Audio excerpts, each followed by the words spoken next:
We are going to the next session. The second session will be handled by Dr. Chitra. She is the professor of Tamil department at Bharatiyar University. And you all must be waiting for the session to hear a Tamil professor talking in Tamil. So I would like to welcome Chitra Madam to the session. Over to Chitra Madam. அனைவருக்கும் இனிய காலை வணக்கம். மிக அருமையான ஒரு நிகழ்வை கட்டமைத்து தொடர்ந்து 12 நாட்களை நிறைவு செய்து 13வது நாளாக இந்த தொடர் பொழிவுகளை நிகழ்த்தி கொண்டிருக்கின்ற தன்னிதி கல்லூரிகளின் கூட்டமைப்பினை நான் மனதார பாராட்டுகிறேன். உண்மையிலேயே ஒரு நெடும் பயணம் நிகழ்த்தி நூற்றுக்கணக்கான கல்லூரிகளின் பல நூறுகளில் இருக்கின்ற பேராசிரியர்களை சந்திக்க வேண்டும் என்ற திட்டம் ஒன்று எனக்கு இருந்தது. அதுவும் மிக குறிப்பாக இந்த விடுமுறை காலத்திலே அந்த சந்திப்பை நிகழ்த்த வேண்டும் என்று நான் கருதினேன். அதற்கு ஒரு சரியான சூழல் அமையாமல் நாம் ஒரு புதிய பாதையில் பயணிக்கின்ற ஒரு சூழலை இயற்கை நமக்கு கொடுத்திருக்கிறது. இந்த நிலையில் கூட பல நூற்றுக்கணக்கான பேராசிரியர்களை ஒரே தருணத்திலே சந்தித்து ஒரு கருத்து பரிமாற்றம் செய்து கொள்வதற்கான வாய்ப்பை கொடுத்ததற்காக நான் அஜித் சார் அவர்களுக்கு என்னுடைய மனமார்ந்த நன்றியை தெரிவித்துக் கொள்கின்றேன். வல்லமை தாராயோ என்று நான் தலைப்பு கொடுத்திருக்கின்றேன். நான் பொதுவான அறிவுரைகளாக இந்த உரையை நிகழ்த்தும் திட்டம் எனக்கு இல்லை. 1882 1921 வரையிலான காலகட்டம் இந்திய வரலாற்றில் மட்டுமல்லாமல் உலக வரலாற்றிலே மிகப்பெரிய திருப்புமுனையாக அமைந்த பல மாற்றங்களுக்கு வித்திட்ட பல மறுமலர்ச்சி சிந்தனைகளை தாங்கிய ஒரு காலகட்டமாக அமைந்திருக்கின்றது. தமிழ்நாட்டை பொறுத்தவரை தமிழகம் தமிழுக்கு தகும் உயர்வளிக்கும் தகைமையை எண்ணி தவம் கிடக்கையில் இலகு பாரதி புலவன் தோன்றினான் என்று பாவேந்தர் சொல்லுவார். எமக்கு தொழில் கவிதை, நாட்டிற்கு உழைத்தல், இமைப்பொழுதும் சோராதிருத்தல் என்பது பாரதியினுடைய கொள்கை. எல்லோரும் வரம் கேட்டார்கள். பாரதி கடவுளிடம் வரம் கேட்கின்றான். அவன் கேட்ட வரம் மிக புதுமையான வரம். அவனே அதை சொல்லுகின்றான். பேசா பொருளை பேச நான் துணிந்தேன், கேட்கா வரத்தை கேட்க நான் துணிந்தேன். மண்மீதுள்ள மக்கள், பறவைகள், விலங்குகள், பூச்சிகள், புல் பூண்டு மரங்கள் யாவும் என் வினையால் இடும்பை தீர்ந்தே இன்பமுற்ற அன்புடன் இணங்கி வாழ்ந்திடவே செய்தல் வேண்டும் தேவதேவா. ஞானாகாசத்து நடுவே நின்று நான் பூமண்டலத்தில் அன்பும் பொறையும் விளங்குக, துன்பமும் நோயும் சாவும் நீங்கி சார்ந்த பல் உயிரெல்லாம் இன்புற்று வாழ்க என்பேன். இதனை நீ திருச்செவி கொண்டு திருவுளம் இறங்கி அங்கனே ஆகுக என்பாய் ஐயனே என்று வரம் வேண்டுக கவிஞன் மகாகவி பாரதி. பயிற்சி பலகல்வி தந்து இந்த பாறை உயர்த்திட வேண்டும் என்ற கொள்கையை உலகில் போதியவன் பாரதி. தேமந்திர தமிழோசை உலகமெல்லாம் பரவும் வகை செய்தல் வேண்டும் என்று முழக்கம் செய்தவன் பாரதி. சென்றிடுவீர் எட்டு திக்கும் கலை செல்வங்கள் யாவும் கொணர்ந்திங்கு சேர்த்தீர் என்று உலகிற்கு உணர்த்தியவன் பாரதி. அந்த பாரதியை பற்றி நான் வேறு ஒரு நிலையிலே சில தரவுகளை உங்களோடு பகிர்ந்து கொள்ள விரும்புகிறேன். நான் பாரதி பற்றிய ஒரு சொற்பொழிவை உங்களோடு நிகழ்த்தப் போவது இல்லை.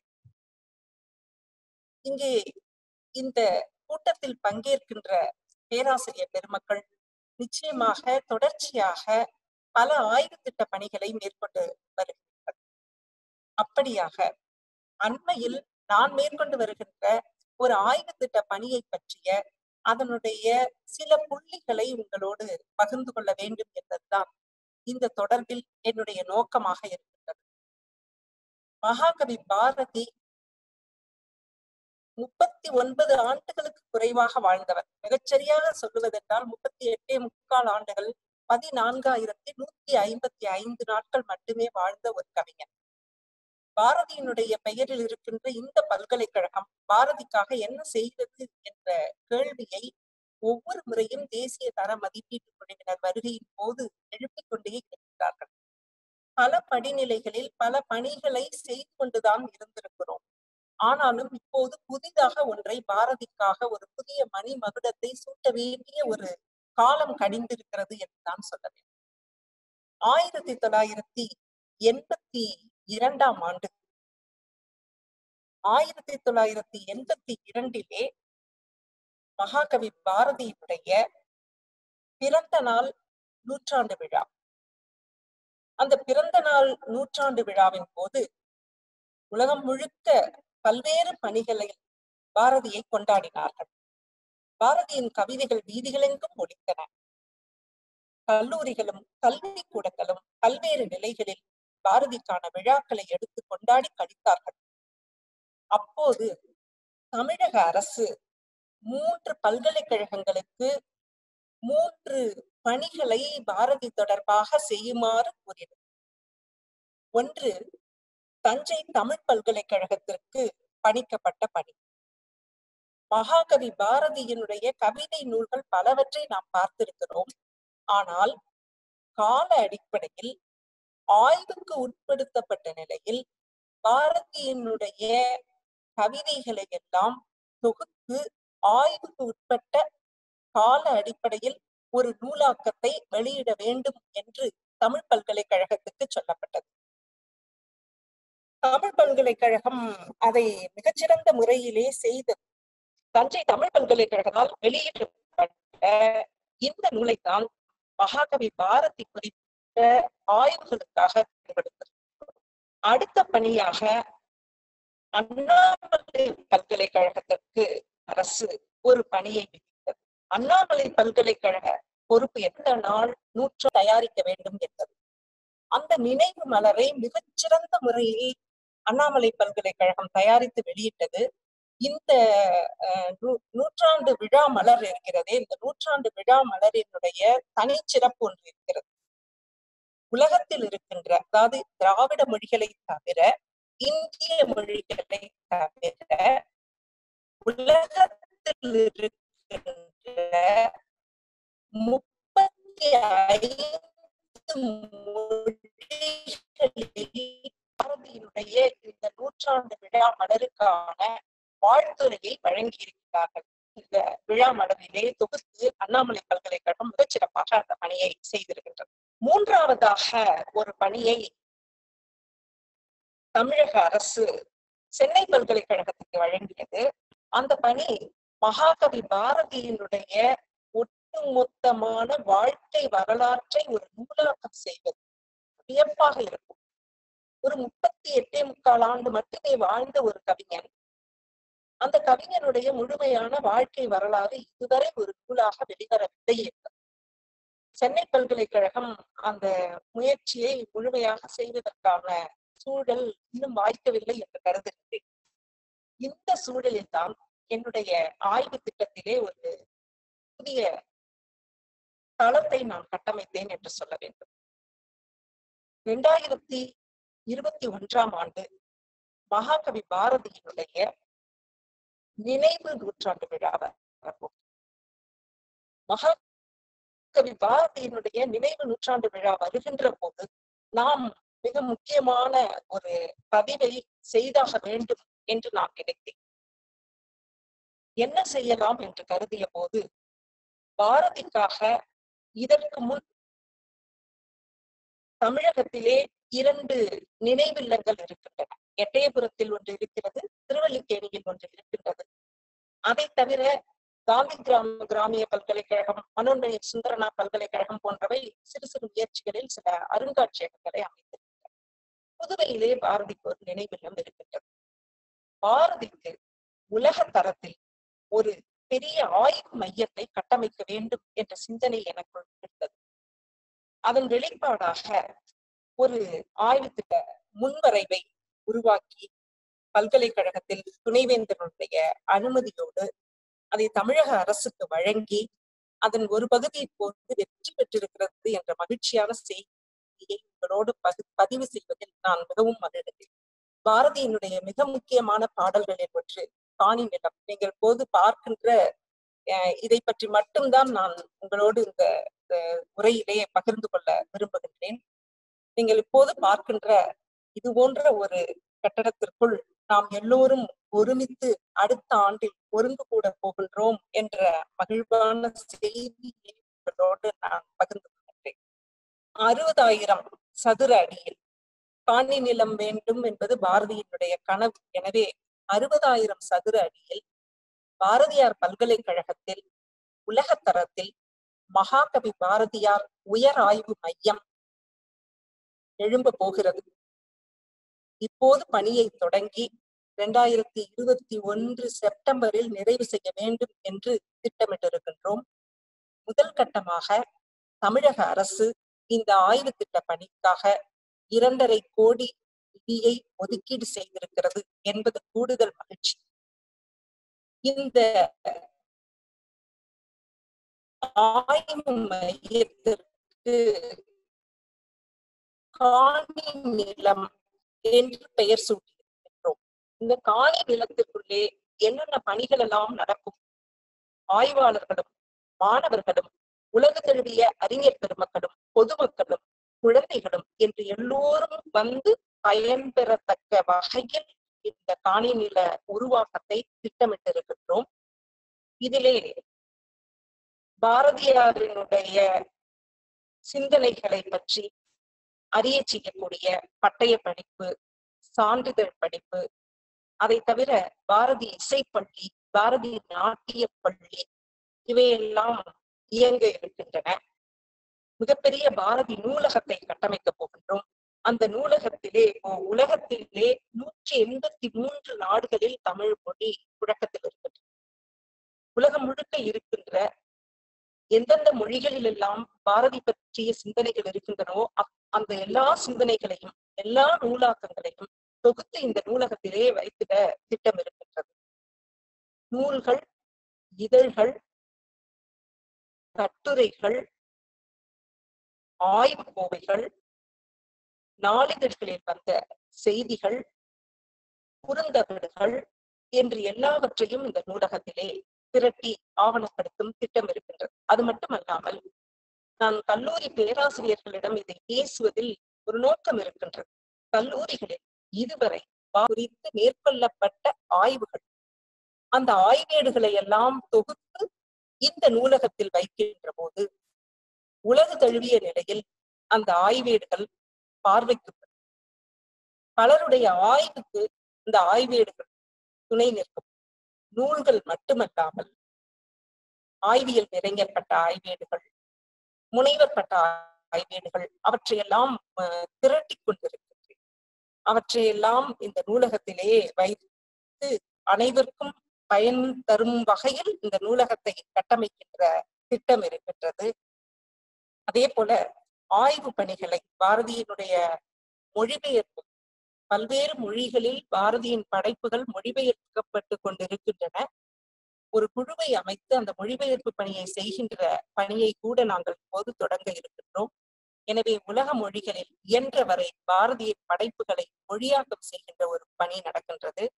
இன்னும் ஆழமாக பாரதியின் சிந்தனைகளை கொண்டு செலுத்துகின்ற ஒப்பீட்டு நோக்கிலும் மொழிபெயர்ப்பிலும் பல்வேறு தளங்களில் பாரதியை உலக தழுவிய நிலையில் கொண்டு செலுத்துகின்ற வகையில் இந்த ஆய்வு பணிகள் நடைபெறுகின்றன. மிக குறிப்பாக பாரதி சொல்லடைவு அகராதி தயாரிக்கின்ற பணியை தொடங்க இருக்கின்றோம். பாரதியாரின் அச்சில் வெளிவந்த கவிதைகள் மட்டுமே ஏறத்தாழ 1000 பக்கங்கள் இருக்கின்றன. அச்சில் வெளிவந்த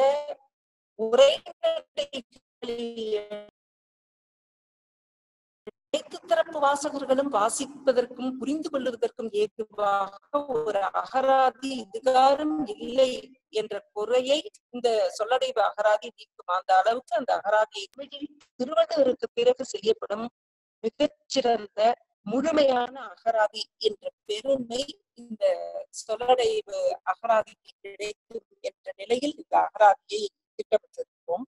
அதே போல நீங்கள் இதை பார்க்கின்ற போது உங்களுக்கு தெரியும், அந்த இடத்திலே ஒரு பெரிய அருங்காட்சியகம், அருங்காட்சியகத்தில் என்னவெல்லாம் இருக்கும், அதை எப்படியெல்லாம் கட்டமைக்கலாம் என்று திட்டமிட்ட போது கல்கத்தாவிலே விஸ்வபாரதி பல்கலைக்கழகத்தில் ரவீந்திர பவனம் இருப்பதை போல மகாகவி பாரதியினுடைய வாழ்வியல், படைப்பியல் ஆகிய 2 தளங்களிலும் இருக்கின்ற அனைத்து சிந்தனைகளையும் அனைவருக்கும் புரிகின்ற வகையில் அழகான வண்ண ஓவியங்களாக இந்த அருங்காட்சியகத்திலே அமைக்கலாம் என்று திட்டமிட்டிருக்கின்றோம்.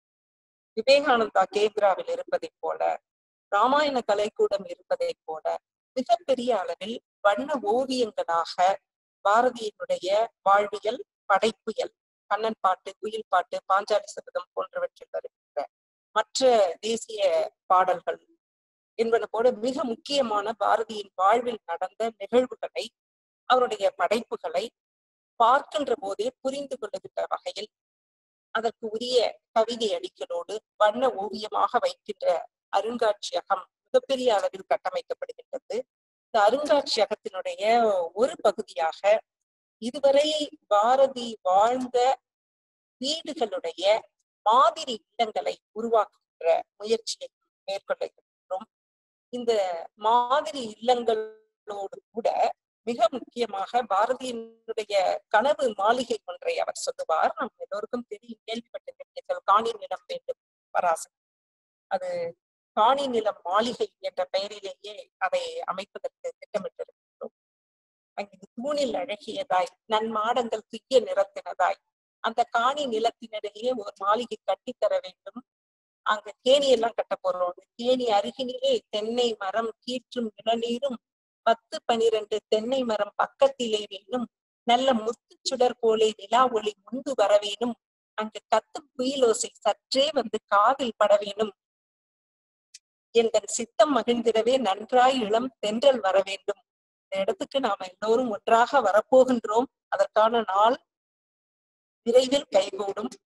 எனவே காணி நிலம் மாளிகையை பாரதிக்காக அமைக்க வேண்டும் என்ற திட்டம் இருக்கின்றது. அதை தவிர பாரதி பயன்படுத்திய பொருட்கள், பாரதி பயன்படுத்திய பொருட்களின் மாதிரிகள் இரண்டையும் இந்த இல்லங்களில் வைக்கலாம் என்ற திட்டம் இருக்கின்றது. பாரதி பயன்படுத்திய சில பொருட்களை பெறுவதற்கான முயற்சியை தொடர்ச்சியாக செய்து கொண்டிருக்கின்றேன். இது தொடர்பான என்னுடைய பயணங்களிலே சில பொருட்களை திரட்டுவதற்கான முன்முயற்சியை நான் எடுத்திருக்கிறேன். அடுத்து நீங்கள் பார்ப்பது குயில் தோப்பு. பாரதியினுடைய மிக முக்கியமான படைப்புகளில் பற்றி அவருடைய குயில் பாட்டு. காலை இளம் பருத்தி வீசும் கதிர்களிலே நீல கடலோர் நெருக்கதிரை சேர்மணி போல் மோகனமாம் சோதி பொருந்தி முறை தவறா வேக திரைகளினால் வேக பொருள் பாடி வந்து தழுவும் வளர்சார் கரையுடைய செந்தவை என்னும் திருநகரின் மேற்கே சிறு தொலைவில் மேவி ஒரு மாஞ்சோலை. அந்த மாஞ்சோலை அதனில் ஒரு காலையிலே வேடர் வாராத விருந்து திருநாளில் என்று சொல்லி அந்த சோலையினுடைய அமைப்பை சொல்வார். குயில்பாட்டினுடைய ஒட்டுமொத்த கருத்தையும் உள்ளடக்க புரிவது போல ஆங்காங்கே பதாகைகள் வைத்து இந்த குயில் தோப்பை அமைப்பதற்கான ஒரு முன்முயற்சியை பாரதி பூங்கா சிறுவர்களையும் பொதுமக்களையும் குடும்பத்தோடு இங்கே வருகை தருவதற்கான ஒரு வாய்ப்பை, சூழலை உருவாக்க வேண்டும் என்பது மாண்புமை துணைவேந்தர் அவர்களுடைய விருப்பமாக இருக்கிறது. அந்த அடிப்படையில் பாரதி பூங்காவை உருவாக்குகின்ற போது அந்த பூங்காவிலே மகாகவி பாரதி 2 கைகளையும் நீட்டி குழந்தைகளை வரவேற்பது போல பாரதியினுடைய உயிர் நேயத்தை உணர்த்துகின்ற வகையிலான சின்ன சின்ன காட்சிகளை அங்கே பதாகைகளாக அமைப்பது போல, விளையாட்டு கருவிகளில் பாரதியினுடைய கவிதைகளை முக்கியமான அவர் அடிக்கடி பயன்படுத்தக்கூடிய உயிரின வகைப்பாட்டின் அடிப்படையில் அந்த கருவிகளை அமைத்து குழந்தைகள் விளையாடுகின்ற வகையில், இப்படியாக பாரதி மிக அதிகமாக சந்தித்த மிக முக்கியமான தலைவர்களோடு தொடர்பு கொண்ட மிக முக்கியமான படைப்புகளை படைத்த அவற்றையெல்லாம் காட்சிகளாக்கி பாரதியினுடைய குரலையை குழந்தைகள், பாரதியினுடைய கவிதைகளை, பாரதியினுடைய இசை பாடல்களை சிறிய அளவிலே அங்கே குழந்தைகள் கேட்டு மகிழ்வதற்கான சூழலிலே இப்படியாக அந்த பாரதி பூங்காவை கட்டமைக்கின்ற திட்டம் இருக்கின்றது. ஒரு கலையரங்கம், அழகான ஒரு குளிரூட்டப்பட்ட ஒரு கலையரங்கம், அந்த கலையரங்கத்தை அமைத்து அதிலே பாரதி சார்ந்த திரைப்படங்கள், குறும்படங்கள், ஆவணப்படங்கள் ஆகியவற்றை காட்சிப்படுத்துகின்ற திட்டம், நாடகங்களை அதிலே அரங்கேற்றுகின்ற நூல் வெளியீட்டு விழாக்கள், கல்விப்புலம் சார்ந்த மிக முக்கியமான இன்றியமையாத விழாக்களை எல்லாம் நடத்துவதற்கான ஏற்பாடுகள் தொடர்ச்சியாக எல்லா நாளும் இந்த கலையரங்கத்தில் அறிவு சார்ந்த சிந்தனையை அரங்கேற்றிக் கொண்டே இருக்கின்ற நிகழ்ச்சிகள் தொடர்ச்சியாக நடத்தி கொண்டே இருக்கின்ற ஒரு சூழலை உருவாக்க வேண்டும் என்கின்ற நோக்கத்தில் செயல்பட்டிருக்கிறோம். அடுத்தது ஒரு பெரிய பெருந்தரவு மையம். நிச்சயமாக நாம் இன்றைக்கு இருக்கின்ற அந்த கணினி இடத்திற்கு தகுந்தாற்போல் பாரதியை கொண்டு சேர்க்க வேண்டும் என்ற அடிப்படையில் பாரதியார் உயராய்வு தரவு மையத்தினுடைய பன்முக நோக்கங்களை நிறைவேற்றும் பொருட்டு இந்த மையத்தினுடைய உள்கட்டமைப்புகளை பல கோணங்களில் வடிவமைக்க திட்டமிட்டிருக்கின்றோம். அதாவது இன்றைய மேக மென்கணிப்பு சார்ந்த பல அடுக்குகள் கொண்ட விழிப்பு வரை கணித்தல் தொழில்நுட்பமும் பயன்படுத்தப்படுகின்ற வகையில் அதை அமைக்க திட்டமிட்டிருக்கின்றோம். பன்முக பயன்பாடுகளை தாங்கி பாரதியாருக்கான தனிப்பட்ட ஒரு மேக கணினி அமைப்பை உருவாக்குகின்ற வகையில் இந்த உயராய்வு மையமானது பெருந்தரவு மையமானது செயல்படும் என்கின்ற வகையில் அதை திட்டமிட்டுக் கொண்டிருக்கின்றோம். இதை தவிர மகாகவி பாரதிக்காக மாநகரினுடைய மிகப்பெரிய முக்கியமான ஒரு இடத்திலே ஒரு பெரிய மணிக்கூண்டு அமைப்பது என்பது சாதாரணமான செய்தி போல தோன்றும். ஆனால் கோவை மாநகரின் முக்கியமான மையப்பகுதியிலே ஒரு மணிக்கூண்டை அமைத்து அந்த மணிக்கூண்டிலே 1 மணி நேரத்திற்கு ஒரு முறை மகாகவி பாரதியினுடைய கவிதைகள் ஒலிப்பது போல செய்கின்ற ஒரு திட்டம் இருக்கின்றது. பல்கலைக்கழக வளாகத்திற்குள் அல்லாமல் கோவை மாநகருக்குள் அமைப்பதாக ஒரு திட்டம் இருக்கின்றது. அடுத்ததாக இன்னொன்று, பல்கலைக்கழக வளாகத்தில் இந்த 2021ஆம் ஆண்டு மகாகவி பாரதியினுடைய நினைவு நூற்றாண்டு என்பதை எல்லோருக்கும் எடுத்து சொல்லுகின்ற பறைசாற்றுகின்ற வகையிலே ஒரு வானவெளி மிதவை வேறொன்றும் இல்லை, நைட்ரஜன் நிரப்பப்பட்ட மிகப்பெரிய பலூன், அதுதான் ஒரு வானவெளி மிதவை ஒன்றை அந்த ஆண்டு முழுவதும் இருப்பது போல செய்வதற்கான திட்டம் இருக்கின்றது. அதை தவிர அந்த நினைவு நூற்றாண்டின் போது நாம் எல்லோரும் ஒருங்கிணைந்து கோயில்களில் திருவாசகத்தை முற்றோதல் செய்வதை போல மகாகவி பாரதியினுடைய கவிதைகளை முற்றோதல் செய்தல் என்கின்ற ஒரு திட்டம் இருக்கின்றது. அது தொடர்பான ஏற்பாடுகளை செய்து உங்களை எல்லோரையும் தொடர்பு கொள்ளுகின்ற நோக்கம் என்கிறது. இது பாரதிக்கு அடுத்த ஆண்டுதான் நினைவு நூற்றாண்டு வரப்போகிறது. ஓராண்டுக்கு முன்பாகவே, இன்னும் சொல்ல போனால் 2019 சார்ந்த பணிகளுக்கான தொடக்க புள்ளியை வைத்து விட்டோம் என்பதுதான் உண்மை. முதலாக இது சார்பாக அயல்நாட்டு பயணம் என்பது இலங்கையிலே, ஏன் இலங்கையை தேர்ந்தெடுத்தேன் என்று சொன்னால், இலங்கையினுடைய விபுலானந்த அடிகர் தான் முதலாக மகாகவி பாரதியை ஆய்வு நோக்கில் பயன்படுத்த வேண்டிய ஒரு மகாகவி என்று அறிமுகம் செய்து உலகிற்கு பாரதியை உலக அறிஞர்களுக்கெல்லாம் பரந்த களத்தில் அறிந்து கொள்வதற்கான முன்முயற்சியை முதலாவதாக செய்தவர் விபுலானந்த அடிகர். அந்த அடிப்படையில் இலங்கைக்கு பயணம் சென்றிருந்த போது என்னுடைய இலங்கை பயணத்திலே நான் அநேகமாக பேராதனை பல்கலைக்கழகம், கிழக்கு பல்கலைக்கழகம், தென்கிழக்கு பல்கலைக்கழகம், திறந்தவெளி பல்கலைக்கழகம், யாழ் பல்கலைக்கழகம், அப்புறம் கொழும்பு தமிழ்ச்சங்கம், இப்படி எல்லா இடங்களுக்கும் பயணம் செய்த போது அவர்கள் பல வகையில் இந்த பாரதி சார்ந்த தரவுகளை திரட்டுவதற்கு துணை செய்வதாக உறுதியளித்திருக்கிறார்கள். அங்கே இருக்கின்ற கல்விப்புலங்களில் இலங்கையில் வியப்பான ஒரு செய்தி, 1ஆம் வகுப்பு தொடங்கி கல்லூரி கல்வி முடிக்கும் வரை அனைத்து பாடத்திட்டங்களிலும் கட்டாயமாக பாரதியினுடைய படைப்பு இருக்கிறது. மிக வியப்பாக இருந்தது. தமிழகம் இதை கவனத்தில் கொள்ள வேண்டும். இலங்கையிலே இருக்கின்ற பல்வேறு நிலைகளில் இருக்கின்ற பாடத்திட்டங்களில் இடம்பெற்றிருக்கின்ற பாரதியினுடைய படைப்புகளை எல்லாம் அவர்கள் தொகுத்து தருவதற்கான முயற்சியை முன்னெடுத்திருக்கிறார்கள். இலங்கையிலே மிக முக்கியமாக பல நாளிதழ்கள் வருகின்றன. அதில் மிக முக்கியமான ஒரு நாளிதழ் வீரகேசரி என்ற நாளிதழ். நான் அங்கே சென்றிருந்த போது நீங்கள் இதை பார்த்தால் உங்களுக்கு தெரியும், கோவையில் உலகின் மாதிரி பாரதி கருவூலம், இது வெளிவந்தது 2019. 2019ஆம் ஆண்டே இது தொடர்பான எண்ணத்தை நாம் விதைத்து விட்டோம் என்பதற்கான அடையாளமாக கோவையில் உலகின் மாதிரி பாரதி கருவூலம், அங்க அந்த வீரகேசரி நாளிதழ்ல ஒரு நேர்காணல் எழுதினார்கள். அதுதான் இந்த நாளிதழில் வெளிவந்திருக்கிற அந்த செய்தியாக இருக்கிறது. அதே போல மிக முக்கியமாக புதுக்கோட்டையில ஞானாலயா என்ற ஒரு நூலகம் இருக்கிறது என்று அவரை சொல்லுவார்கள். கிருஷ்ணமூர்த்தி அவர்கள் 80 ஆகவது ஒரு 4 ஆண்டுகள் ஆகிவிட்டன என்றால் அவருடைய வயதை பார்த்துக் கொள்ளுதல். அவர் மிக அரிதை சேர்த்து வைத்திருக்கிறார். முதல் படியாக வந்த, முதல் பதிப்பாக வந்த பாரதியினுடைய அந்த தனிமை இரக்கம், ஞானபானுல வந்திருக்கக்கூடிய அந்த தனிமை இரக்கம்ங்கிற கவிதை தான் முதலாக பாரதியினுடைய அச்சில் வெளிவந்த படைப்பு தெரியும். அந்த முதல் பதிப்பு புத்தகத்தை அவர் வைத்திருக்கிறார். அந்த நூலை கையிலே வாங்கி பார்த்த போது அந்த தாள்கள் எல்லாம் இற்று போய் உடைந்து விடுகின்றார் அதற்கு. அப்படி நிறைய நூல்களை, முதல் பதிப்பாக வந்த அரிதான நூல்களை எல்லாம் தொகுத்து வைத்திருக்கின்றார் ஞானாலயா கிருஷ்ணமூர்த்தி அவர்கள். இந்த ஆய்வு மையத்தை கட்டமைப்பதற்கு அடிப்படையாக தேவையாக இருக்கின்ற உதவிகளை செய்வதாக சொல்லியிருக்கிறார்கள்.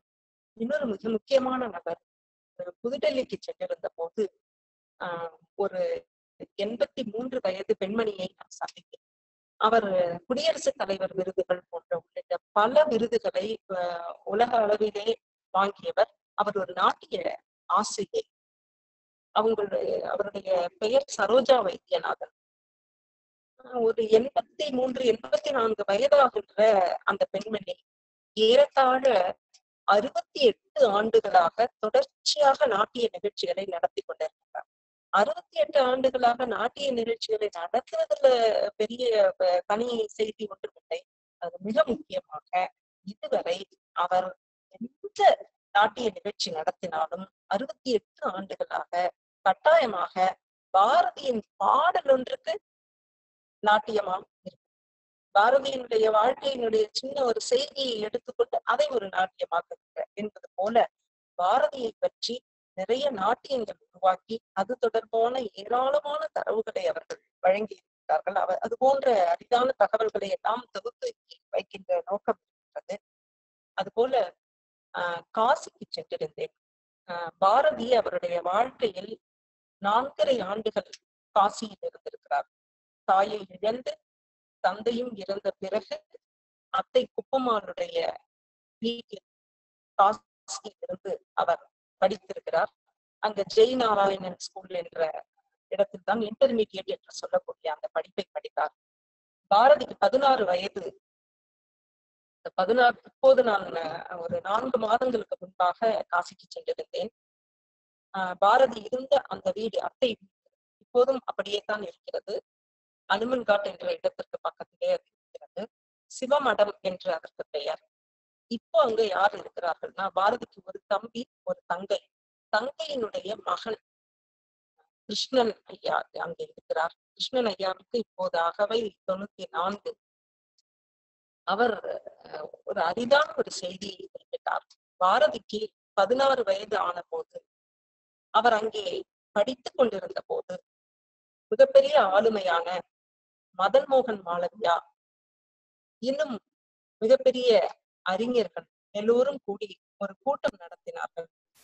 அந்த கூட்டத்திலே காசியினுடைய மேம்பாடு குறித்த ஒரு கலந்துரையாடலாக அவர்கள் பேசிக் கொண்டிருக்கும் போது 16 வயது இளைஞராக இருந்த பாரதி, நான் உங்களிடம் ஒரு கருத்தை பதிவு செய்ய விரும்புகிறேன் என்று சொல்லி இருக்கின்றார். இந்த இளைஞர் என்ன சொல்ல போகிறார், கேட்போமே என்று அவர்கள் சொல்ல, பாரதி சொல்லி இருக்கிறார், உலகத்தின் பல்வேறு இடங்களிலிருந்து பல்வேறு மொழிகளை பேசக்கூடியவர்கள் எல்லோரும் இந்த காசி மாநகரத்திற்கு அடிக்கடி வருகிறார்கள், இங்கே தங்குகிறார்கள். எனவே இங்கே பல்வேறு நிலைகளில் இருக்கின்ற அத்தனை பேரும் படிப்பதற்கு வசதியான ஒரு மிகப்பெரிய அளவில் தரமான சர்வ கலாசாலை, அதாவது பல்கலைக்கழகத்தை உருவாக்க வேண்டும் என்ற கோரிக்கையை முதலாக இந்த கூட்டத்தில் முன்வைத்தவர் 16 வயது இளைஞராக இருந்த பாரதி. அதன் பிறகு அது வளர்ந்து வளர்ந்து வளர்ந்து வளர்ந்து உங்களுக்கு தெரியும், நன்றாக தெரியும், பனாரஸ் இந்து பல்கலைக்கழகம் இப்போது ஒரு 25,000 ஏக்கர் பரப்பளவில் உலகமே கொண்டாடுகின்ற அளவிற்கு பல்வேறு சிறப்புகளை உள்ளடக்கியதான ஒரு பல்கலைக்கழகமாக மலர்ந்திருக்கிறது. அப்ப 16 வயதிலேயே அப்படி சிந்தித்த ஒரு இளைஞர், அவருக்கு பாரதியார் பல்கலைக்கழகம் மிகப்பெரிய அளவில் உலக தரத்தில் ஒரு ஆய்வு மையத்தை கட்டமைக்க வேண்டிய கடமை நிச்சயமாக நமக்கு இருக்கின்றது. இந்த இந்த ஆய்வு மையத்திலே, இந்த பேராய்வு மையத்திலே என்னவெல்லாம் செய்யலாம் என்று திட்டமிட்ட போது, நான் உங்களுக்கு காண்பித்த இந்த வரைபடத்தை இப்போது அங்கீகரித்திருக்கிறார்கள். இதை அங்கீகரித்து இதன்படி நாம் உருவாக்கப் போகிறோம் என்கின்ற இதைத்தான் இப்போது உருவாக்கப் போகின்றோம். நாம் இந்த வரைபடத்தில் உள்ளது போல 60,000 சதுர அடி இடத்தை பார்த்து அநேகமாக துணைவேந்தர் அவர்கள் அதற்கு வாய் வழியாக ஒப்புதல் கொடுத்திருக்கிறார்கள். அடுத்த கட்ட நிகழ்வுகள் கொரோனாவினால் சற்று தாமதமானாலும் இப்போது தொடங்குவதற்கான தயாரான நிலையில் இருக்கின்றோம். அடிக்கல் நாட்டி இந்த பணியை நாம் தொடங்குகின்ற போது சில வேண்டுகோள் இருக்கிறது. மிகச் சரியான தருணத்தில் சரியான நபர்களிடம் இதை பற்றி பேசுவதற்கான வாய்ப்பு கிடைத்தது எனக்கு காரணம், பேராசிரியர்கள் பல கல்லூரிகளில் பல முறைகளில் இருக்கின்ற பேராசிரியர்கள் இந்த உரையை கேட்டுக்கொண்டிருக்கிறீர்கள். உங்களுக்கு பலரோடு பல லட்சக்கணக்கானவர்களோடு தொடர்பில் இருக்கக்கூடியவர்கள் இது சார்ந்த இரலை பரவலாக்கம் செய்ய வேண்டும். 2 கருத்துக்களை உரிய நபர்களுக்கு எடுத்துச் சொல்ல வேண்டிய தேவை இப்போது இருக்கிறது. அது சார்ந்துதான் நான் பல பயணங்களை மேற்கொள்ள வேண்டும் என்று திட்டமிட்டிருந்தேன். இப்போது இப்படி ஒரு வாய்ப்பு கிடைத்தவுடன் ஏன் இதை பற்றியே சொல்லிவிடக் கூடாது என்று நினைத்துத்தான் இப்படி என்னுடைய உரையை நான் அமைத்துக் கொண்டேன். இதிலே 2 செய்தி.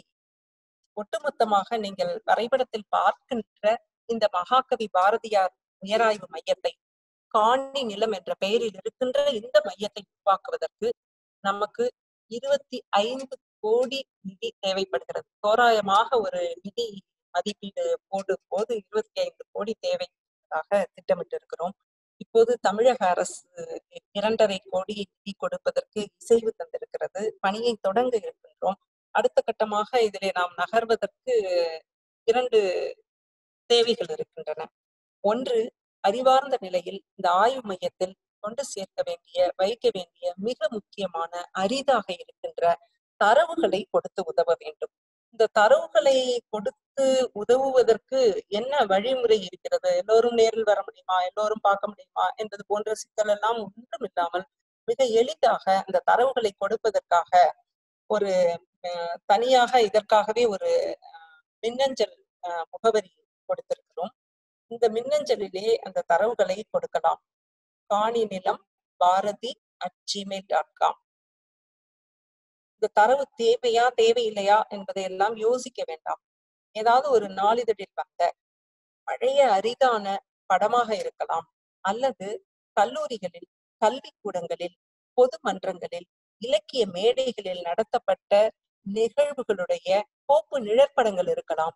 அது நம்முடைய பார்வைக்கு வராமல் இருக்க அருங்காட்சியகத்தில் எல்லாவற்றையும் வைக்க வேண்டும் என்ற எண்ணம் இருக்கிறது. எனவே காணி நிலம் barathi@gmail.com என்ற இந்த மின்னஞ்சல் முகவரிக்கு அந்த தரவுகளை எல்லாம் அனுப்பி வைத்து உதவுமாறு அனைவரையும் ஆற்றுப்படுத்தி உதவ வேண்டும். அது நிச்சயமாக பேராசிரியர் பெருமக்களாகிய உங்களால் நிச்சயமாக முடியும்.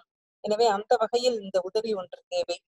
இரண்டாவதாக, பல்கலைக்கழக மாண்பமை துணைவேந்தர் அவர்கள், பேராசிரியர் காளிராஜ் அவர்கள் இந்த ஆய்வு திட்டத்தை, இந்த மகாகவி பாரதியார் உயராய்வு மையத்தை, காணி நிலம் மையத்தை 2021 செப்டம்பரில் நிறைவு செய்து விடுமாறு திட்டமிட்டு பணி செய்ய சொல்லி இருக்கின்றார்கள். அதற்கான பணிகளை மிக வேகமாக செய்து கொண்டுதான் இருக்கின்றோம். எப்போதும் உங்களுக்கு தெரியும், ஒன்றை செய்யும் போது அது சார்ந்த நிதி ஆதாரங்களை பெருக்குவது என்ற தேவை இருக்கிறது. பாரதி காசியில் இருந்த போது எழுதிய பாடல்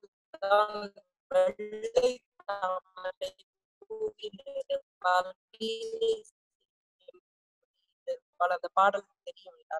அந்த பாடல்ல கடைசியில ஒரு குடிக்கும் போது சொல்லியிருப்பாரு, நிதி மிகுந்தவர் பொற்கூவை தாரீர், நிதி குறைந்தவர் காசுகள் தாரீர், அதுவும் மற்றவர் வாய்ச்சொல் அறிவீர், ஆண்மையாளர் உழைப்பினை நல்கீர், மதுர தேமொழி மாதர்கள் எல்லாம் வாணி பூஜைக்கு உரியன பேசி, எதுவும் நல்கி இங்கு எவ்வகையான தொழில் நாட்டுவம் வாரீர் என்று சொல்லுவார். இதை எப்படியாவது இந்த ஆய்வு மையத்தை உருவாக்கிவிட வேண்டும் என்ற சிந்தனையில் இருக்கின்ற எனக்கு இந்த அடிகள் இப்போது நினைவுக்கு வருகின்றன. எனவே இந்த ஆய்வு மையத்தை உருவாக்குவதற்கு தேவையான நிதியை தருவதற்கான மனமும் பணமும் இருக்கின்ற கொடையாளர்களை நீங்கள் அவர்களுக்கு இந்த தரவுகளை சொல்லலாம், அல்லது எங்களுக்கு அவர்களை பற்றிய குறிப்புகளை அனுப்பி உதவலாம். யாரேனும் பாரதிய ஆய்வு மையத்திற்காக காசோலை அனுப்புவதற்கான எண்ணம் இருந்தால் பேங்க் ஆஃப் இந்தியாவில் நம்ம அதற்காக ஒரு வங்கி கணக்கு தொடங்கி இருக்கிறோம். பாரதி ரிசர்ச் தான் அந்த காசோலை அனுப்புவதற்கான முகவரி. யாராவது அனுப்புவதற்கு இசைவாக இருந்தால் அவர்களை அனுப்ப சொல்லலாம், அல்லது பெறும்போது நிதி கிடைப்பதற்கான வாய்ப்பு இருக்கிறது என்று தெரிந்தால் அதை நீங்கள் இந்த மின்னஞ்சல் முகவரியிலே தெரிவித்து உதவி செய்கின்ற போது அது இன்னும் கூட சிறப்பாக இருக்கும். அதுல மிக குறிப்பாக இப்போது துணைவேந்தர் அவர்கள் 80G என்று சொல்லக்கூடிய அந்த இதற்காக நிதி கொடுக்கின்ற போது வரி விலக்கு தருவதற்கான அந்த சூழலை உருவாக்கி கொடுக்க வேண்டும், அதற்கான முயற்சியை செய்ய வேண்டும் என்று குறிப்பிட்டிருக்கிறார்கள். அதற்கு உரிய முயற்சிகளை நாங்கள் பொது செய்து கொண்டிருக்கிறோம். எனவே இந்த அடிப்படையிலே மகாகவி பாரதி மிகப்பெரிய ஒரு ஆய்வு மையத்தை கட்டமைக்க வேண்டிய தேவை இருக்கிறது. இது தனியாக பாரதியார் பல்கலைக்கழகத்திற்கான ஒன்று என்று என்னால் எண்ண முடியவில்லை. உலகம் முழுக்க இருக்கின்ற அத்தனை பேரும் சொந்தம் கொண்டாடக்கூடிய, அத்தனை பேரும் வந்து செல்லக்கூடிய, இன்னும் சொல்ல போனால் இந்தியாவினுடைய மிக முக்கியமான அடையாளங்கள் என்று 5 அடையாளங்களை பட்டியலிட்டால் அவற்றுள் ஒன்றாக மகாகவி பாரதியார் உயராய்வு மையம் இடம்பெற வேண்டும் என்கின்ற அளவில் அதை உருவாக்குகின்ற முயற்சியை மேற்கொண்டு வருகிறோம்.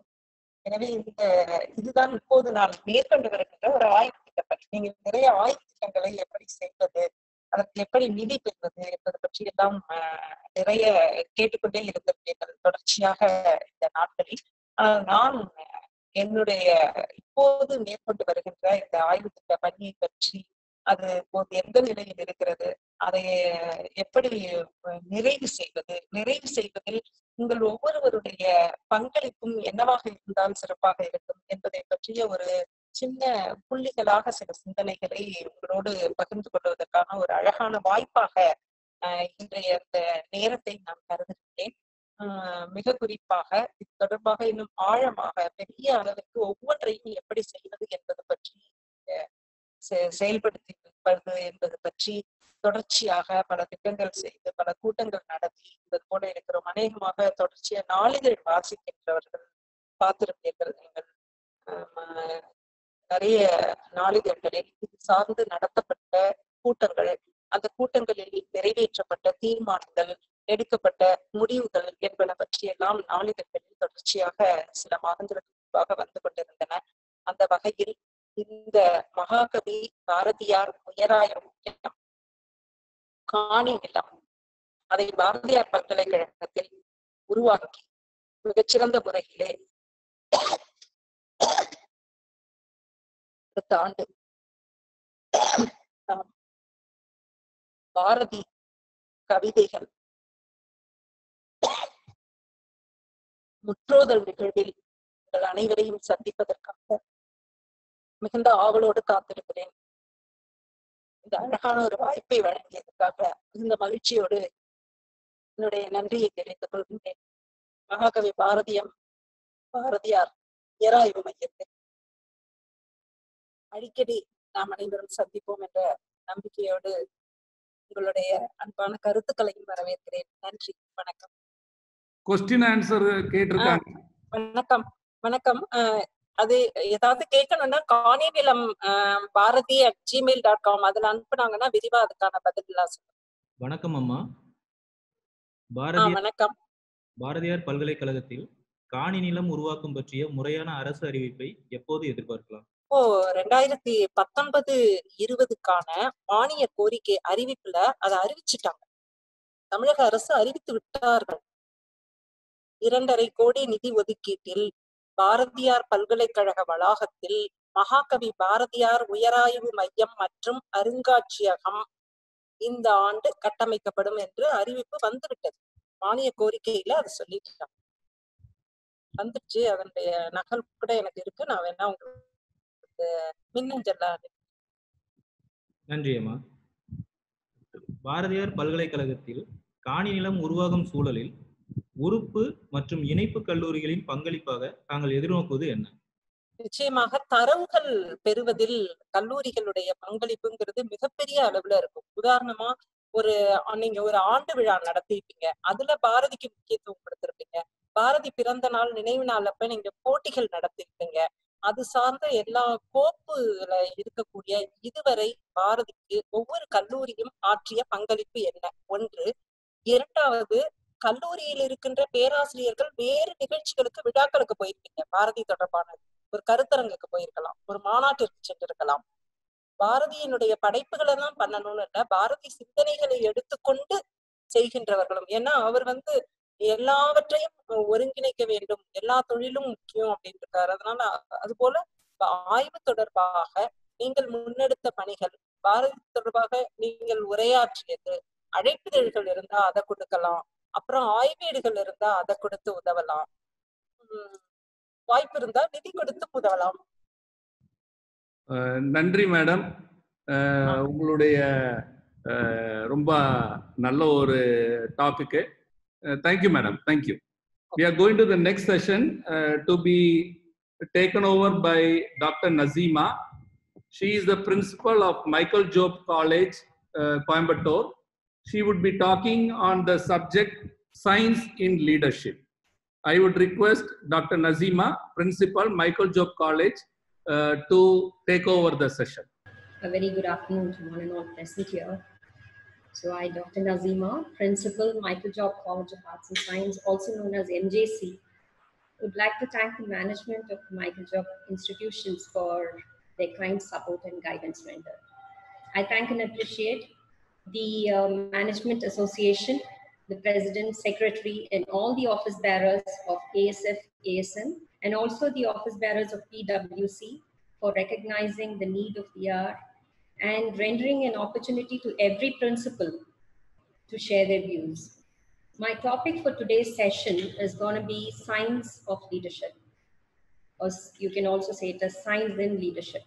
Before going into the topic, I thought I should share my views, why I got inspired to choose such a topic. In my 22 years of experience in teaching and research and administration also, I had the interaction which I had with the various leaders, maybe the management, principals, the head of the departments, the committee conveners, the corporate leaders, HRs, etc. Everybody has a leadership style. All the leadership styles are to be appreciated.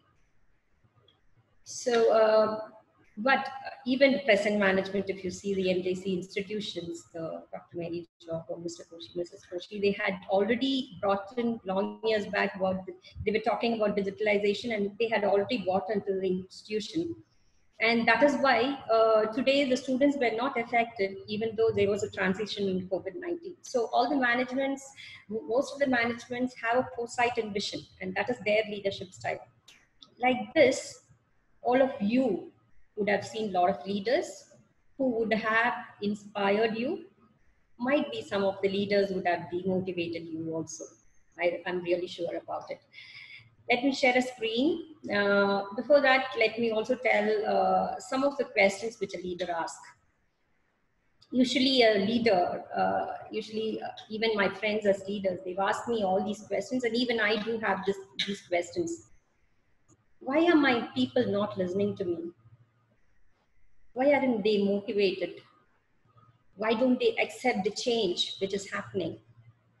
Or why do I come over myself again and again? Maybe such sort of questions, such sort of challenges the leaders may face, and the science has answered all these questions some long years back. And hence this webinar aims to provide an understanding to all the leaders here and also the leaders who are going to become the leaders. What is the science behind this, and how can you use it as a tool to take your team ahead? Yeah, let's go into the topic. So let me share the screen. This is my topic, the science of leadership. Here, I'm going to deal this topic in just 5 sections. Meet your brain. This is actually a topic under which we have 5 sections. The first one is meet your brain. The second one, meet your brain. Here, I'm going to explain about the 4 different brain structures and how is it going to impact our leadership style. The second one is our genetic programming, the genes which we might have inherited from our parents, grandparents, or great-grandparents, which have impacted our leadership style. The third one are prior experiences. The experiences, maybe it's good or bad. These would have impacted a leadership style within all of us. And that's what is the third section. And the fourth section, our environment would have impacted a lot in our leadership. And that's what you're going to see about our environment. And the conclusion, it will give you how you can deal with your team. It will be just suggestions, and it would wrap up the whole session. Now, today's webinar, because of the time constraint, I'm just going to take about Meet Your Brain and how it is going to impact your leadership. Now, all the other sessions will be dealt in the various webinars, which is going to be conducted. And we plan to conduct the genetic programming webinar on the June 24th of this next month, that is June 24th, 2020. So let's go into the topic, meet your brain. So meet your brain. What are the 4 different types of brain you have? Reptilian brain, paleolimbic brain, neolimbic brain, and the prefrontal brain. Let's see about the reptilian brain. It's located deep inside the skull. Can you see? This is the reptilian brain for you. And it's the home of our, that is, if we, the survival of an individual. This is activated when there is a life-threatening situation. Now, what is the life-threatening situation? Let me give you an example. Like when a car comes over, when you're trying to cross a road, and you see a car coming very fast towards you. What will be the 3 reactions which can happen? One is you can just shout and say, stop. That is the fight mode. You can see the fight mode here, which is the fight mode. Your reptilian brain initiates the fight mode. Or you run off from the road. That is the flee mode. You just run off from there. And the third one, you just stand helpless there. That is the freeze mode. Now let's see how it impacts leadership. This happens in leadership not only during the life-threatening situation, it can also happen during stress. So the fight, flight, and freeze, how is it in stress? Now in stress, you become aggressive. You become aggressive and you fight for something. During your stress, you might have seen some leaders very, very harsh to everybody because he's got some stress within him and his reptilian brain is being activated to a fight mode. Some of the leaders or the team members even, the team members, when you give them a lot of work and it is all a stress, they just avoid those works and then they just move off. Have you seen? That is the flight mode. Because of the anxiety or because of the fear of not doing things, they just fly off from there, which is called as the flight mode. And you can also see some of the people just sitting simply calm without taking any actions. This is because they are helpless. They are helpless. They don't know how to do, or they are stressed up too much. Their reptilian brain freezes them. And that's how they become freezed up. So you have 3 modes in the reptilian brain: the fight, which creates aggressiveness; the flight, which is the anxiety nature; and the freeze, which is the helplessness. Shall we go on to the next brain? That is your paleolimbic brain. The paleolimbic brain is situated just near the reptilian brain. Can you see the paleolimbic brain here, which is the yellow one? So this is responsible for the survival of the group, whereas Reptilian brain was activated during life-threatening situation and for the survival of an individual. This is for a group. Now let's see what it does. So this activates or this accesses our self-confidence and our trust in others. So self-confidence is within ourselves, whereas trust is within others. Now, self-confidence. What happens when your self-confidence goes high or low? Or what happens, what impacts on leadership? Let's see. So when your self-confidence goes high, you become dominant leader. You become a dominant leader. Yeah. Instead of an assertive leader, you become a dominant when your self-confidence goes very high. When your self-confidence is low, pretty low, you become very submissive. Now, what's the difference between a dominant leader and a submissive leader? The dominant leader is very aggressive in nature and he takes up things, etc. Whereas submissive leader, he tries to favor his own team, he tries to satisfy everybody, so he becomes very submissive. I'm going to take that in detail anyway, but here there are submissive leaders also. The next is trust. Trust. The leaders, there are two types of leaders here. One is the marginal leaders and the other one is the axial leaders. Now, marginal leaders are nothing but, marginal Neolympic leaders are nothing but, they don't trust any member of their team. They don't have trust at all. Their trust is very, very low. And so when there is no trust, they don't lead properly. They have a divide and rule policy. And I'll tell you about it in detail. Whereas the axial, they trust everything. They trust their team members a lot. They're not confidential. They have no boundaries. So we can become dominant when our Paleolympic brain gets activated. If we become dominant, submissive, marginal, or axial. Yeah. Next, we go on to the next brain. That's the Neolimbic brain. The Neolimbic brain, you can see a brain which is here in the yellow color, which is about emotions and motivations. When something motivates you, you tend to work better, right? So the deepest motivations within you, maybe it's a leader or maybe it's a member of the team. Anybody gets motivation, they just try to work more. So it recognizes the situations where we've already been through. And here is the place where so many things are being recorded here. All the experiences which we have are recorded here and we act accordingly. So, and when there is a situation to deal, it deals it. So the Neolimbic brain is a brain which you need to have actually. So there are three types of things here also. It's intrinsic motivation, extrinsic motivation, and obsession. What is intrinsic motivation? There are different motivations for which a people work. Maybe it's the inner happiness, the peace, what you have. And everything is what makes you work. Now, when you find a passion in a work, you do that work very better. So that's sort of, we have 8 different types in this. And this is how you should work, intrinsic motivation. There are some leaders who work for the rewards, for extrinsic motivation, maybe for the salaries, maybe for the promotions, maybe something rewards.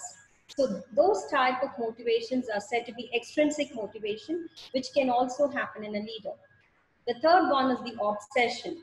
What is obsession? Obsession is something, a passion which goes over its tipping limit. So when your passion goes higher and higher, it becomes obsession. Certain wife will be obsessive about her husband. Yeah. So they think it is theirs. That work is there. They don't allow anybody to take it out. You need your team also to come into it and work. But a passion also can become obsession. And here the Neolimbic brain is responsible for that. Yeah. So next we go on to the last brain, that is the prefrontal brain. The prefrontal brain, if you see, this is unique to the human beings. A brain structure which is not there in any animals. Maybe mammals with a small structure, small prefrontal brain. Whereas in the human, you can see the prefrontal brain is big. And it is the champion of adaptation and creativity. You have to You adapt to circumstances, you fit in some circumstances just because of prefrontal brain. You call it as a sixth sense or something, but here, this is the prefrontal brain, which also brings in all creativity. And the prefrontal brain also is active only due to emotions. Now, when you're stressful, the prefrontal brain goes to the reptilian mode or the paleolithic mode. The prefrontal gets activated when you're calm, when you're serene, when you are at your own self. Yeah. So we'll see the brain-based leadership styles. Now, I've told you 4 different types of brains. Now we have different leaders for that. Reptilian leader, paleolimbic leader, neolimbic leader, and the prefrontal leader. So now let's see the reptilian leader. The reptilian leader is always under stress. Always under stress. You can see the reptilian leaders to be under stress, and they are not proactive, they are reactive. And they are on the survival mode, running from one thing to the other. And here you can find the reptilian fighting leader, reptilian fleeing leader, and reptilian freezing leader. Reptilian fighting leader will always be aggressive. And reptilian fleeing leader, he will not be on one place. He would be fleeing around the place without taking decisions, not even able to, avoiding so many leaders, avoiding his own leader, or avoiding the stressful situation. Now, freezing, they are terrified to take any action. They will not be taking any action. They will just sit simply. So, freezing reptilian leaders just sit quiet. Let's go on to the paleolithic leader. So, paleolithic leader. We are talking about the manipulative, deceitful power games here. The paleolithic leaders are very good at doing that. And they are territorial. They just fix a boundary and nobody can cross it. And they cannot come inside the boundary. So, power games and territorial. Here, there are different types of paleolithic leader. Let's see the first one, paleolithic dominant leaders. Here, they think they are the God's gift to the organization and feel entitled to all kinds of privileges. A fighting reptilian leader, you might have seen a fighting reptilian leader is always stressful. But here, the dominant paleolithic leader initiates the stress in others. So he's the aggressor, he rules by fear and secretly enjoys it in the other's eyes. Everyone around him, he feels that they're all incompetent and they're all plain stupid. And these type of leaders are not afraid to yell publicly, humiliate others, or worse, intimidate, bully, or harass the team. So this is about the dominant. They use the fear. The next comes the marginal. Marginal is marginal leaders. They do not trust their team. They are a real pain, and you might have seen some leaders. Even if 2 persons are talking there, they don't trust. They feel as if they're talking about the leader. Yeah, and they think that they should divide and rule. It is not the right thing. So they don't trust anybody. They will micromanage the teams. They will micromanage. They'll be a bit dominant also. Next comes the axial. Axial leaders here are somebody very special. They want to be their team's best friends. Everyone has to get along with everyone. At first sight, this seems to be very good, but they would not have any boundaries. They'll not be confidential at all. They would start discussing all the personal things with the team. Axial paleolithic leaders have a problem with no boundaries. As I've indicated here, there will be no boundaries. They don't realize that they are getting too close and too invasive. They think that they know what others want and they provide it without being asked for. It can be between friendship, but it cannot be between a leader and a teammate. Yeah. So the leader should have boundaries and he should be very confidential. It can be quite creepy at times also. So Axial are very creepy and it is not good for the organization. Submissive. The submissive Paleolympic leaders is something else really. This leader is all about exchanging favors to get his team to do things. So he's very involved and feels personally responsible for everything that is happening in the organization. He has a real hard time in imposing whatever he tells. There'll be a bargaining happening between the team members and the leader, because he will not be able to impose his views on the team at all, because he doesn't have that skill at all. Such sort of leaders are said to be submissive leaders, submissive Paleolympic leaders. Next, we come on to a combination of both. This you would have seen mostly. There are so many leaders like this. There is a combination of dominant and submissive leaders. These leaders are very dominant with their own team and extremely submissive and down to earth with their own boss. One moment they crawl at the feet of their superior, next they are barking at their troops, at their own troops. They develop schemes, conspiracies, manipulating, trying to win favors so they can slowly but surely raise on the hierarchical leader. Their only interest is their own. Next, we come on to the good leadership, that is the Neolympic leader. Neolympic leader is, as I've already told you, it is involved with motivations, with emotions, with personalities, etc. So with Neolympic leader, what you see is their own style, their personalities, etc. So we distinguish 8 of them. The Neolympic philosophical leader. Here, they are optimist, curious, and conceptual. The key words are there. These leaders enjoy a simple life. They are flexible and can easily adapt to challenges. They are usually stress-free, do things at their own pace. They like to involve their team and discuss items with team. They do well in stressful environments where their calming presence has a positive influence on the team. So it's a good thing. Next, we have Neolympic innovative leader. Here, they are innovation, abstraction, and theories. With the innovative leader, obviously the focus is on innovation, as you all know, abstraction, theories. They enjoy innovating.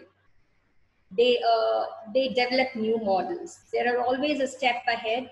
They always think about the next big thing. When we are all doing something normal with the current one, they'll be thinking about the next big thing.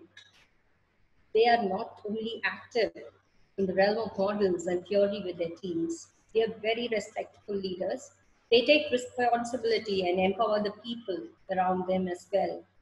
They do great in research and development departments, or any departments with its share of concepts. When leading a company, they might single-handedly revolutionize. So when they are the leaders of an organization, they can single-handedly revolutionize a whole industry. The whole industry can be revolutionized thanks to their focus and innovation.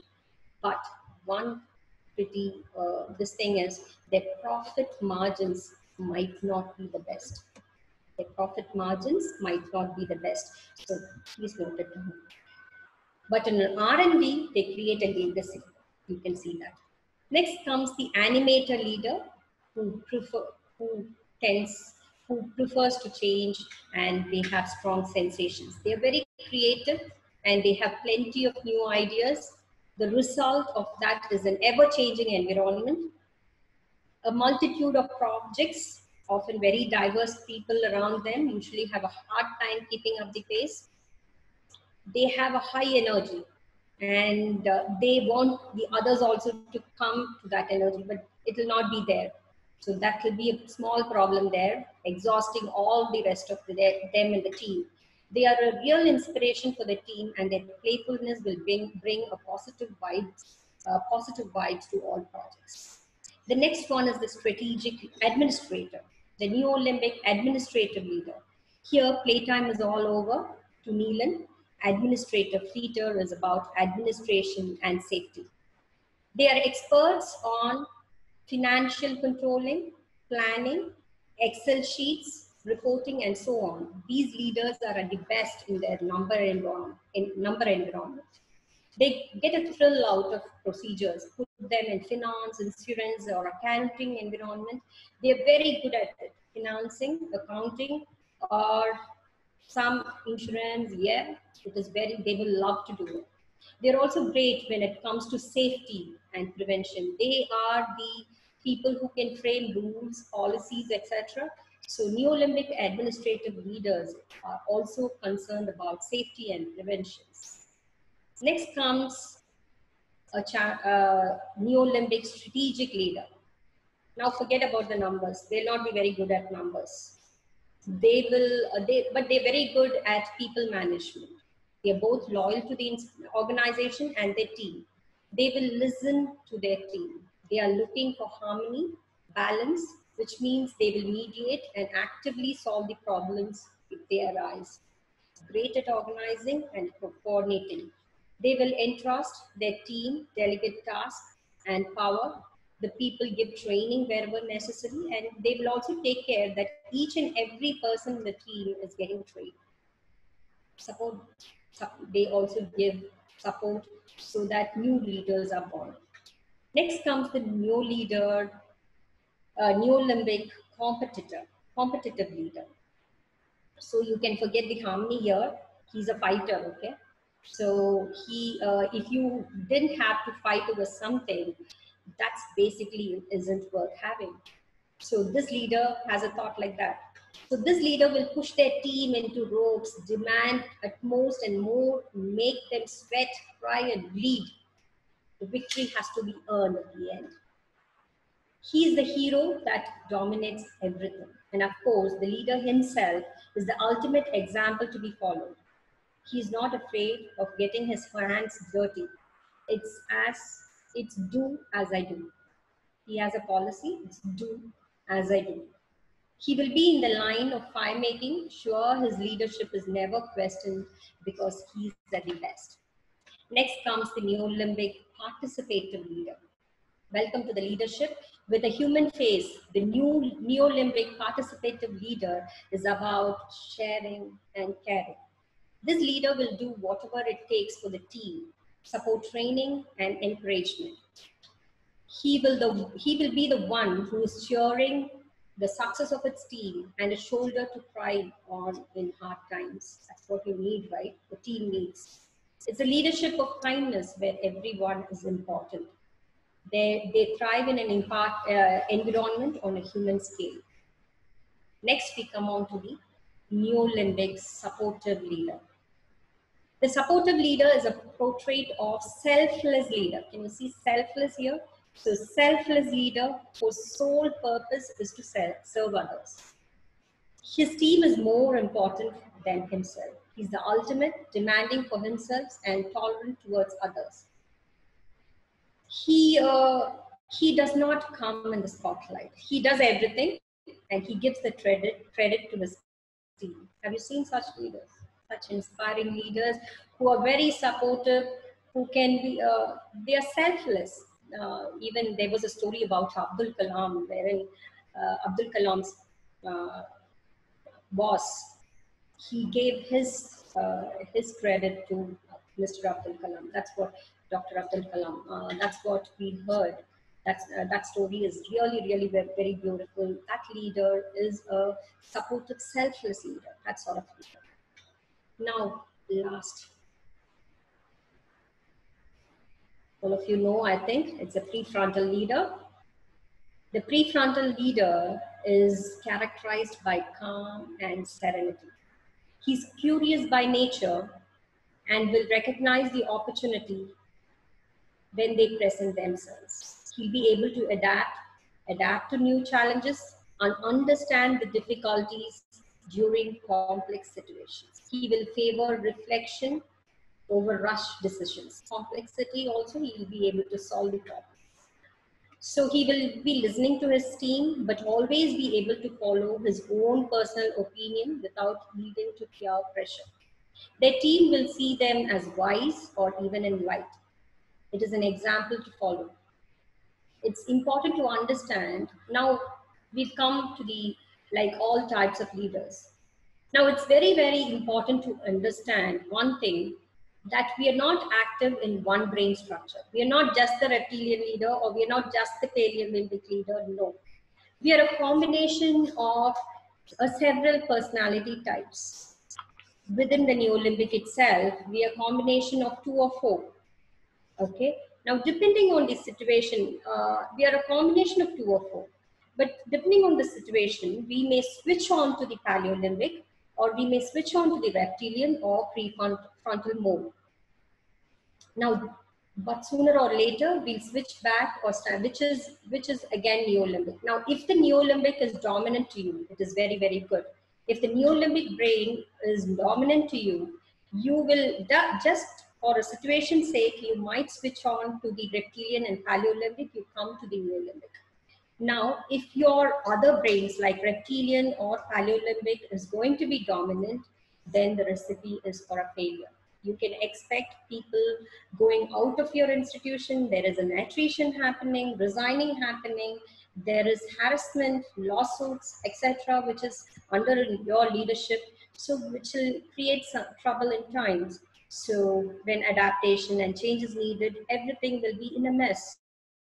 I would request all of you to become a Neolimbic leader always and switch on to the Paleolimbic or reptilian whenever necessary. So which type of leader are you? Are you the leader you think you are? Karen, share in the chat box also. So if your actions inspire others to dream more, learn more, do more, and become more, you are a leader.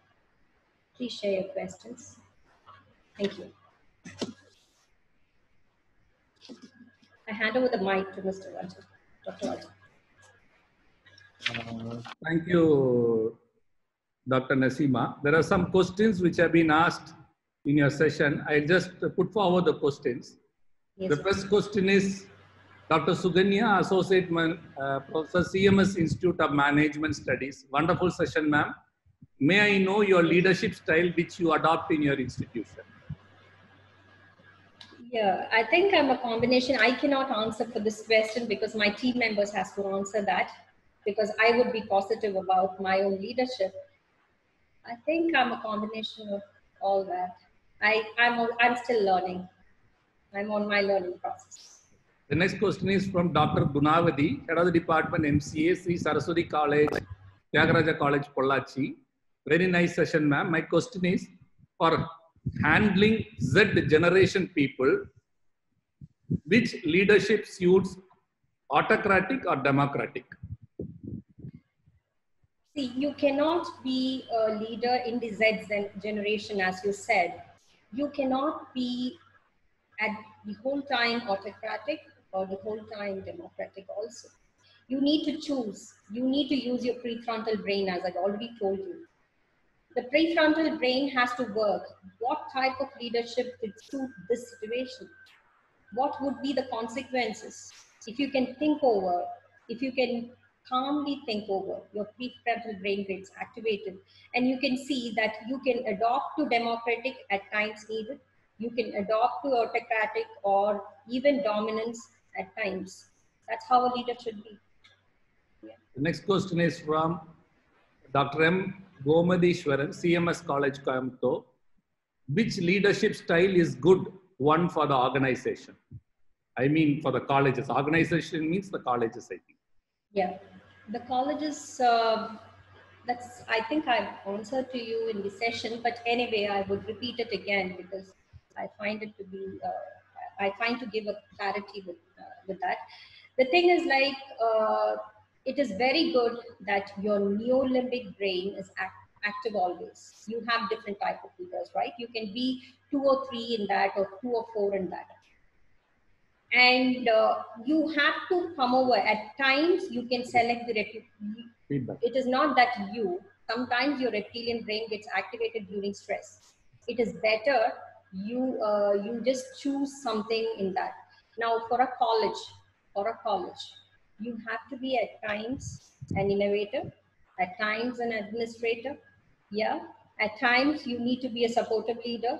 So You have to choose the situations and be that. That's what my whole session tells you. So for a college or an organization or a corporate, you should be able to deal with your team. Now, my next sessions, as I've already told you, the genetic programming session, the prior experiences session, and the environment session would also give you some examples of how a leader should be. How should you manage a team? You would be very clear with all that if you attend all those sessions. The next question is, good afternoon, ma'am.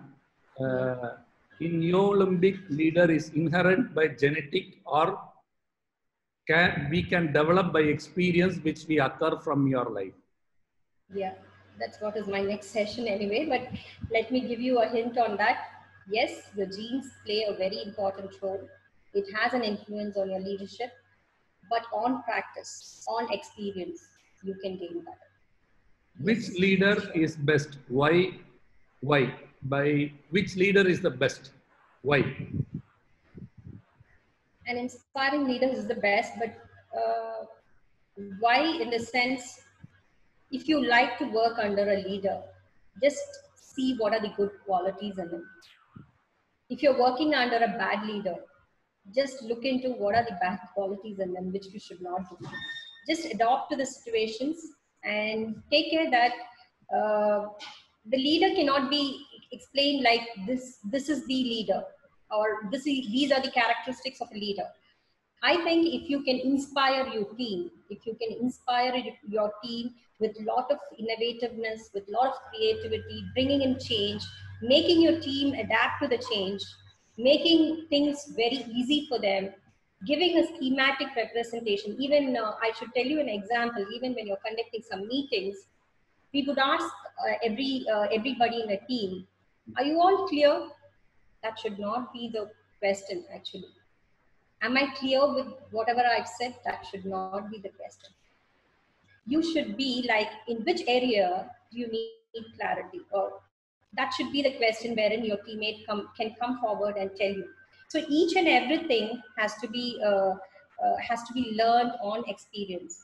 And a good leader is something who inspires his team, and somebody who can also bridge between the management and the team.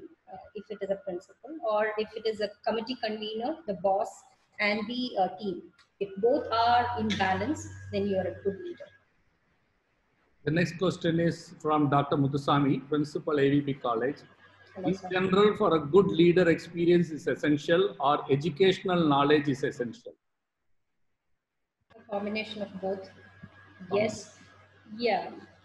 I think just you can become a leader without education also. You might have seen Periyar and Anna also as a very good leader who was not very, he was not a PhD holder or something, but he was able to lead a nation, lead a state.